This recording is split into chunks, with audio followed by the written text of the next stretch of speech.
notes in my little drive that for the new board members. I will keep that sheet that she explains everything very, very handy because that's a very good grasp of what the budget is. This will be on display for 30 days and on the board will act upon this budget. Let me thank you for the presentation. I guess that segues into maybe two. To the point when you elect as the treasurer for the 21-22 school year, this is just an annual appointment that we do every year. I have a motion. Dr. Miser, second. Sarah Van Hess. All in favor? Aye. Opposed? Motion carries. Another one, item 3 is a yearly renewal of the IHSA, the 2021-22 membership renewal. So we can be members of the Illinois High School Association. I have a motion to approve that. Carl, made the motion, second. Jennifer? All in favor? Aye. Opposed? Motion carries. Item 4, this is what it's all about. Have a list of seniors typically eligible for graduation and will be presented for the board's consideration. You all have the list. Anything special you'd like to say after you want to do this? With the clock ticking down to Friday, seniors' last day, we've been working diligently to move the kids over to that mark, and we've been successful with the exception of, what's our number today, Matt? We have 175 potential graduates. I'll leave it. I mean, we've got a couple that we still need to work on here in the next couple of days. We're down to about 2? 2 or 3. Okay, so we've really been working diligently to get kids, so their graduation requirements are met, to get them over the finish line. Thank you, high school, everybody at the high school, Matt, leading that charge. All right, do we have a motion to approve the tentative list? Trish Martin, second. Sarah Van. All in favor? Aye. Opposed? Right. Item 5, consideration of the adoption of the district fees for the 21-22 school year. We do this every year. Don't see that we make any changes this year, Dr. Joe. Did you? Oh, yeah, so that the cost will all be the same as last year. Anybody have any questions about this? You saw how much we do for sports, so that's the reason for that fee for that sports fee. $500,000 for that. Motion to approve the fees. Back in the motion, second is Jennifer. I'm back. I am so sorry. Jennifer. Yeah, we're going to do this. All those in favor? Aye. Opposed? I used to do that with another new board, Kathy Further. When she was on, I sit there and look at her and I call her everything but her. I'm so sorry. I apologize. Yeah, all right, item 6, consideration and adoption of the 21-22 elementary disciplinary code book. Do we have any presentation for the elementary? Very short. It's been a good year. Our list of referrals is way down. It's been very well behaved. Actually, I like to combine both the elementary and the junior high school. Just two. You want to do those all in one? That would be fine. We can do that. And the changes are, we're going to change the dates on the cover. And then Friday, I was approached by a neighboring school district who has the dress code issues and had advised us we have do-rags as part of a prohibited wear at the high school, junior high, and elementary. We'd like to just delete that do-rag from our dress code. You would allow those now? At this point in time, yes. Dr. Doherty? We are looking at the current legislation, And there's a cultural responsiveness to allowing headwear that we're going to comply with. You're going to see the law come through July 1st, but we're trying to get ahead of that movement. All right, thank you. Actually, I've got two additional documents that we can move on. One is our student handbook. I do have some changes for that, and then I'll address some things for our course plan handbook. Actually, two documents. Okay, the student handbook, we all have a handout. You should have proposed changes. If I could just quickly go through those. Okay. Again, cover changes. Page 3 will update the board officers and board members. Table of contents. Page 11, for advanced placement courses, we just want to modify the language. What we had previously, we had a listing of AP courses or AP tests that we would give. Now with the College Board, you can give an AP test for a variety of courses. So we're going to basically say that any course that we have that the AP allows to test, we're going to do that. So we changed that language. You should have that. Concurrent enrollment, we have juniors that go to Lincoln Land, so we've added juniors, so it's juniors and seniors. Correspondence courses, we have changed that language just to update. We want students to be successful, so our previous language said you had to be done a month before graduation. That's obsolete language as far as I'm concerned. We want students to be successful. If you get done the day of graduation and you meet the requirements, we want you to be successful at graduation. That's why we changed that. Page 27, we did not have shelter-in-place procedures in our handbook for safety, so we've added that. Again, we talked about the dress code, but we're moving to do-rag. Early dismissal incentives, we're going to do away with those for next year.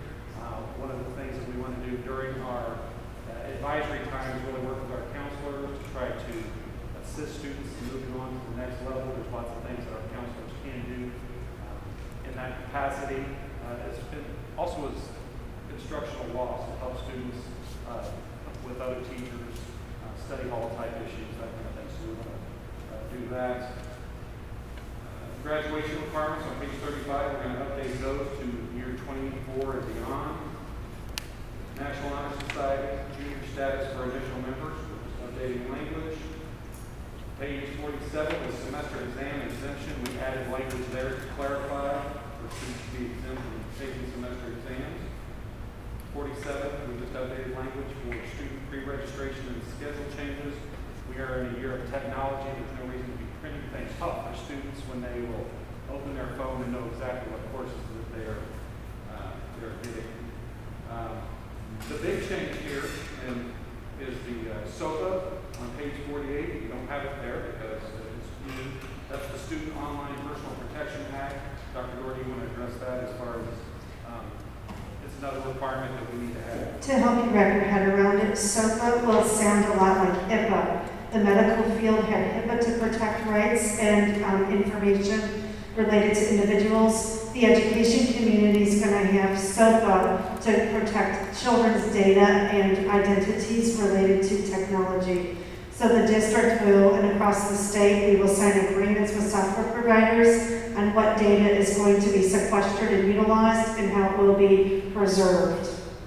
SOPA, July 1st. So our team's already on it. You're going to see disclaimers and information out to parents. Our website will have updates, and we're already collecting the different softwares that are accessible in our district.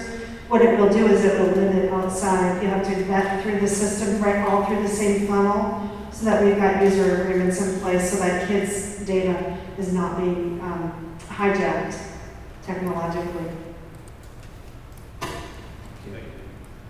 Two more things.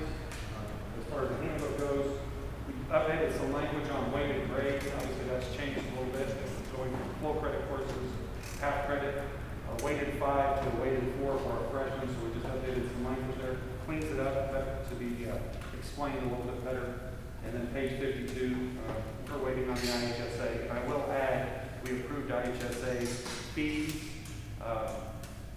The IHSA will be charging schools, billing schools to play. That's a 3-year billing process, so roughly we'll pay $1,600 in membership fees Next year, it'll go down to 800 and then 400 after that. So just to clarify as far as that goes, that's something new from the IHSA. So basically, that's all the updates for the student handbook in the high school. What's the question?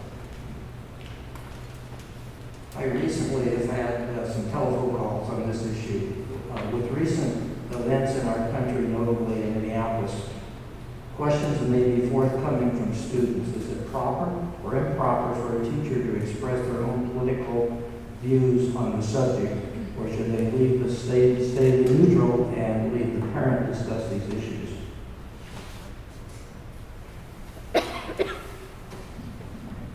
Regarding individual political views, they don't come into the classroom.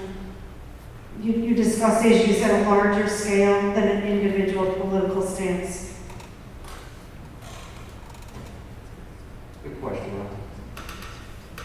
If I could just, here's some good news. These are changes in our course planning handbook here at Taylorville High School. Again, just a couple of things. We updated graduation requirements for class of 2024 and beyond. We did remove one class. We generally don't like to remove things, but desktop publishing is one that we haven't had for 5 years at least. So we are doing away with that. We'll merge that technology or those strategies into another class. There's costly software and that kind of thing that goes with that, so we're doing away with that. But on the good news, we're adding cabinet making as a course here at Taylorville High School. That will go right into our building trades. It'll be a class that students can take in lieu of industrial technology before they go into building trades. We're very excited about that. Mr. St. Louis, who many of you know the work that he's done in teaching that, so we're very excited. And the other thing, if you look at our course planning handbook, we have in every area we have a listing of the courses that we have from year 1, freshman, sophomore, junior, senior. We have added a pathway portion or potential careers to the bottom of those. So we're extremely excited about that, and that'll give students and parents an opportunity to look at what careers are out there. So I think it's been a very good addition. I think our handbook is very good, our course planning handbook, but now it's even better. So. And that would tie into that last period earlier dismissal, because the students could use that. Absolutely, yes, sir. But those are all the changes. Any questions? And that covered grade school, junior high, and high school. Does anyone have any other questions for Matt? If not, I will ask for a motion to approve items 6, 7, and 8 on the candidates. Dr. Weiser and Brenda Patrick has the second. All those in favor? Aye. Aye. Opposed? So those items carry. On to item number 9, which is consideration adoption of the non-bargaining standards. It is that time of year for this Dr. Weiser. In her handouts, you have a list of all the non-bargaining positions and the salaries. What we normally do as a board is, since they are non-negotiating, we just give them the same ways as we would give negotiating people. To be fair, if anyone have any questions or discussions, it's 3% what the teacher's contract is this year. No discussion or no question? Motion to approve. Dr. Ihsa, a second? Okay, Sarah Van Hask was a second. We'll have a roll call vote on this. I think everyone Trish is going to vote. So. Mrs. Mindy? Yes. Mrs. Norris? Yes. Mrs. Patrick? Yes. Ms. Van Huss? Yes. Dr. Meisner? Yes. Mrs. Harberger? Abstain. Mr. Yes, the motion carries. Do we have any need for item 10? Closed session? Okay, so we don't. We'll move on to the superintendent's report, Dr. Number. The first thing is the ISB federal grant arrived, and that was the $1.9 million.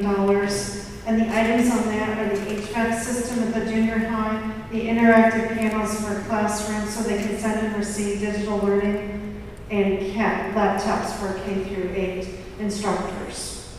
The next grant that's expected to be let July 1st, and the interesting thing about these two federal grants, we had a little bit of a problem doing our budget amendment because of the grant cycle and cash flow, but it's going to be on a reimbursement basis. And because we're doing mainly large things with it, there'll be a reporting that comes after the fact. I think it will streamline the work.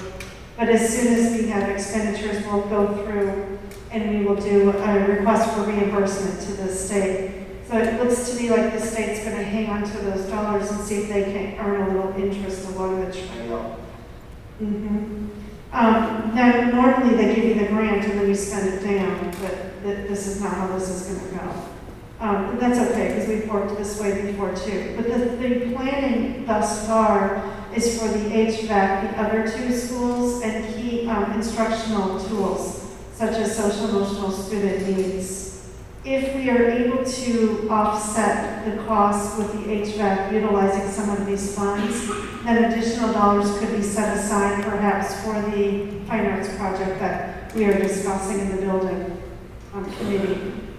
The next area is the state is about to let a prevention initiative grant. It's for 0 to 5 age parent education.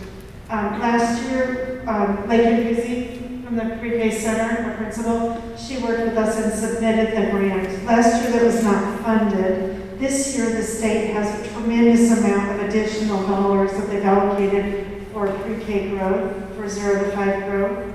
So we are going to fine-tune that application to go after it again.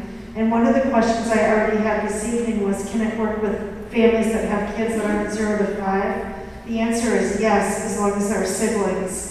So if and when we get that grant, the state lets it out, we write the grant, resubmit it, get funded, we're going to try to get the biggest bang for our buck and try to serve families with the most need and the most siblings and see what we can do to really make an impact helping parents. The next is a 21st century grant, and Anita from the curriculum department and I are rewriting that grant. It has been around for about 25 years, and I have written it at various communities, but what it does is it establishes a before and after school program. It's federal dollars, and it's a 5-year cycle grant with declining, so you have to do a match. As it trails down, you have to have a sustainability piece in. The idea there is to have it at the junior high and then to do some employment opportunities for high school kids, to do tutoring and sports and some assistance over at the junior high. And again, we'll see what we can do to stretch that programming. I know that Mr. Breeder at Memorial Schools talked a lot about an after-school program to assist with reading instruction and tutoring and some various social skills implementation. So we would try to blend those in and try to do some dual purpose with it while we do key programming. And then the next thing is, this is kind of fun. If you've been bored, pay attention. But the number one safety concern, I sit on a multi-jurisdiction for hazard. And the number one thing that's been identified for our community is drowning. And we would like to start a pilot program with the YMCA for swim water safety. So our teachers at district leadership team at the 2nd and 3rd grade are going to do a pilot, and we'll determine what the curriculum looks like, how much time in the water, and just for instance, teaching a kid how to bob in the water can get them to shore or can get them out of the lake. So we want, with the lakes and the pools and things that are here in our community, we want kids to be water safe. So we're going to proceed with the pilot at 2nd and or 3rd grade and figure out what the curriculum and time frame and which grade level it fits best in, and then partner with the Y to get that water safety done. Our technology update, CTI continues to support the district with security and transitions, operations, and structure. We're working on the updating the leadership, and it's a distributed form. So we have technology assistants in the schools, and they come together. Jessica has stepped in, although she's quite busy still junior high. And then Erin from CTI is here on campus working with us. This week, we reviewed Xerox machine usage, contracts, and costs. So we've got a 6-year contract with the Xerox company that is, things are getting old and the contracts, it needs a re-up in August. So we're looking at what the costs are and what the deployment plan would be. Right now, the contract that we have, every piece of paper that goes through a machine, there's a kickback to the company on service contract. And what that buys us is them on site and also toner cartridge program. So we'll review, we're in an ownership program that usually saves you about 50%, but you'll be seeing proposals come through and moving forward how we want to plan that. The absolute worst thing you can see in our district is busy teachers. Lisa here? It's had enough of them. We have busy, you don't have busy teachers with jammed Xerox machines and limping equipment, so we want to look at the age of the wear of those. The next thing is NPT. We have negotiations underway to withdrawal. The withdrawal agreement is enclosed in your packet. And following this process, our next steps is to prepare for a regional board of trustee hearing. That will occur June, July. And then part of this process, we have a parent hearing that we're going to share out our multi-tiered system of support and comprehensive plans with. The intent of that is to gather information and parent support for serving our kids here at home. Our food service, our regional director and site administrator met. We have a staffing plan in place for next year. We also have a summer food service program. The survey went out this morning. It's on social media, it's on the district website, and teachers are pushing it out. Families just need to sign up, and it's a week's worth of groceries. And that continues with our federal grant program, and we've re-upped that federal grant program moving forward to supply 2 meals every day for 0 through 18 children in Taylorville. Our employee auxiliary benefit program, we've had extensive difficulty in the audit with working through American Fidelity. American Fidelity is, you've probably heard of AFLAC. It behaves similarly. It's where you buy ancillary programs in addition to what's corporately offered. And we just have had a tremendous amount of difficulty utilizing their systems and their structure and getting service. To be quite honest, we're fed up with them, and there is complete agreement to go to a product that's a little bit better, and we're looking at Horace Mann, and so that would be for ancillary products. The most recent problem that we had with this American Fidelity company was with their 403B selection. And what would happen is we would send our employees dollars that they pulled out of their paychecks to them, and they would lose them and sit on them and not invest them. So we've had to go back several years with them and request an audit and try to get that straightened around for our employees. Very frustrating. So we're looking forward. Horace Mann is a company out of Springfield that's designed to work with educators, and they just really seem to have a little cleaner interface system. And we're looking forward to making that adjustment. The next thing is pretty exciting. If you've heard of Dave Ramsey, we are involved in a startup project here called Made to Impact. And it's a new undertaking in Taylorville with all the key employers. And what will happen is we will partner with the Taylorville Credit Union, and we will have an education component where we help people save money. We help people avoid using credit cards and pay off debt. And there's an incentive program in it. There's different steps that you lead through, and then there's a crowdfunding piece. So instead of a person who takes up the benefit, say if it's one of our teachers' aides and they have a flat tire, they don't pull out their credit card, but they'll go to the system and they'll pop in, I've got an emergency and I need $200. And anonymously we'll find out who in the group wants to fund it. So it's just a movement in town to really help each other in the community and help with savings accounts and help hold debt down.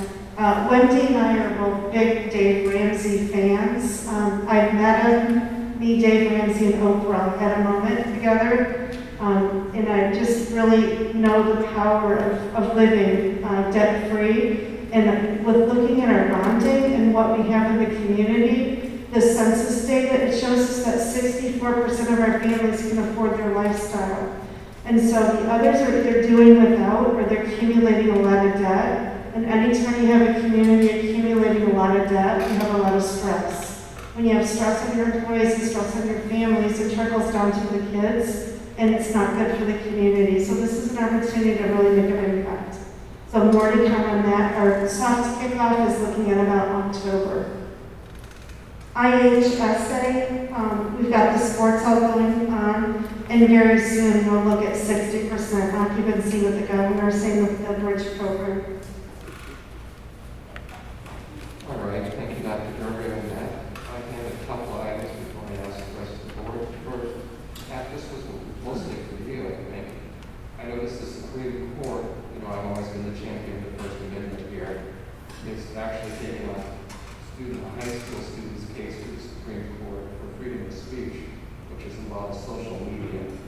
We haven't had a ruling since the mid-80s, which was the ball case for Jesus, and before that was 1968 with the Black Armies to protest the Vietnam War. So hopefully we'll have some guidance how to guide students through their First Amendment rights with social media. And Jennifer, I spoke to you today, and you were asking about building tours or looking at the list. Several options. One, board members or old board members, contact Dr. Yorker. Happy to take you through the buildings and look at it. So we're talking about things you know what we're talking about, because a lot of times I want my memory, I haven't been there for a few years. Another option would be to maybe tour one building before each board meeting. And the third option, if we feel a little tough, we can do it a little ways, is actually have board meetings at the different buildings throughout the year, so everybody's up to date with what's going on in the buildings. So that's just some options we're looking at there. Yeah, everybody needs to know what's going on with all the buildings, and that's the toughest thing. When you start talking about a boiler room, the memorial, you don't know what's down in the basement over there. It's tough. Yeah. Does anybody else have any? Oh. Yeah. Go ahead.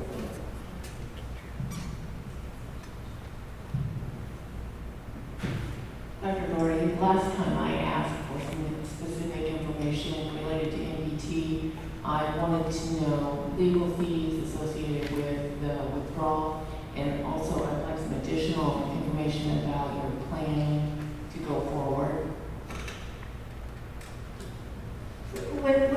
How much have we spent on legal fees for MPC? As of this date, 20,000. It's close out to 20,000 right now. And then the budgetary items regarding special education, did that kind of help pull that picture together for you? Yes, but I also do have one question, just for clarification. There's a special ed director listed. Is that the MPT director? No. So what position? Our district has a special education administrator. But it's, okay. Yeah. Also, one of the things to bring up with special ed is we're roughly 19% special ed population. Most districts our size are around 10%. And this has been an ongoing, this has been the last at least 15 years, we've been at that right around that 19% range. About 10 years ago, I think, or 12, RTI, Response to Intervention, came about. That was supposed to help the bottom 20% and top 20%, identify those students and guide them through their problems. With the bottom 20% catch them before they're actually put into special education. I think that's an opportunity for this board, our strategic planning, is to come up with and give guidance to the administration and a goal of how to reduce that 19% down to something closer to the average of a school our size and a community like ours. If we can do that, we saw special ed does around $3 million a year we spend for special ed. Okay, that much money per year, if we could identify some of these students and use the RTI process and not have them go into special ed and spend some money. And that's exactly, this year what we've worked on is that comprehensive plan and our multi-tiered system of support plan. And so when we work with our parent hearing here at the end of May, and then our staff development, next year our calendar, we've got Wednesdays for staff development, and we're early out an hour every week with one half day a month there's a dedicated portion in that calendar the entire year for MTSS, because exactly what you said, the numbers are, they're too high, the over-identification of special ed students. We would like to help at an earlier level instead of, waiting until there's identification. Anything else, Brenda? Let's go ahead.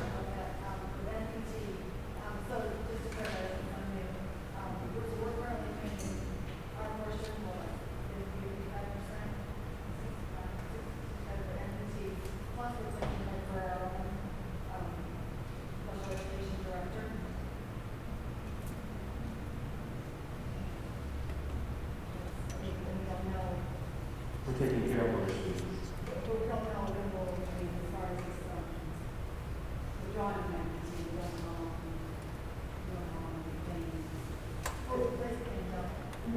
What happens is, when you work with a co-op, generally you have some leadership within your district for what you're doing in programming, and then the co-op services support that work.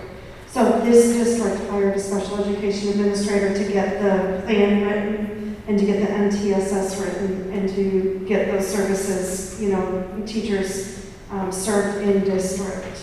Regarding the split from NPT, there'll be a regional Board of Education decision on that, and that'll happen June, July this summer. When that happens, there's a year in the dissolution process. And so we are ready to roll. We've got a staffing plan in place, and we have a service plan in place. We're ready to move forward in that process. Yeah, and if you look back at the strategic plan, that was one of the main things that the district wanted to do. And it's because of exactly what Dave said. There's been a history of needing to restructure for special education because of the numbers and the learning plan. That is a good question. The pharmacist, this was all set in motion before this board came in existence. It was all from the previous board. Overall, the district and the board's thoughts, the previous board's thoughts were, we want to do what's best for our kids. We knew we were going to spend a little money, but we want to make sure that they're getting the best possible education and utilizing the EPT for that, but we still need help in-house. Any other questions? Comments? One comment I have is, I don't know if the new board members have got this yet. Okay, mine just came in today. I don't know if you guys will eventually get these, but it's really, I would highly recommend to read it. This one is really good. It's always good, but this one is really good. It focuses on community board member and things that are expected, important things for the community. But there's a lot in here about the pandemic, how crisis decision-making. I was proud of our district. We did a lot of what it says. We reacted the way that it said in the article. So I'm just extremely proud of our district, our administration. It's nice to see it on paper when you see these things. But just if you get this in the mail, don't throw it away. It's not junk mail. It's really good information. I highly recommend reading it. Thank you. And I didn't look at mine yet, so I'll check it. I read it today.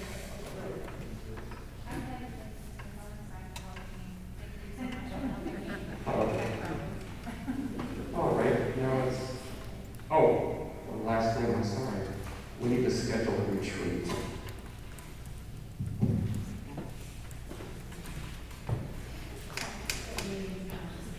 Yeah, it's basically a strategic planning tool is what it's going to be.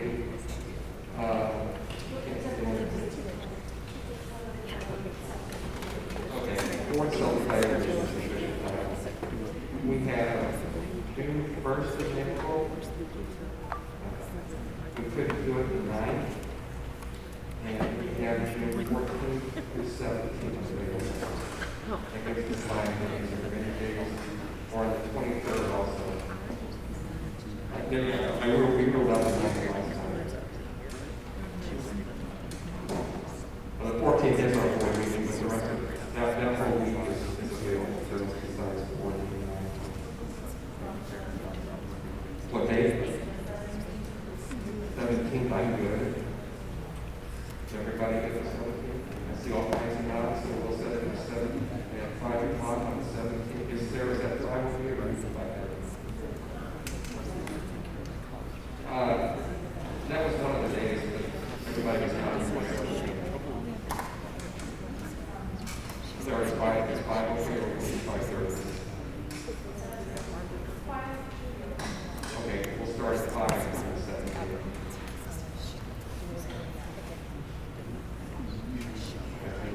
We'll probably have that upstairs in a small studio. We'll probably have mine in the studio right there.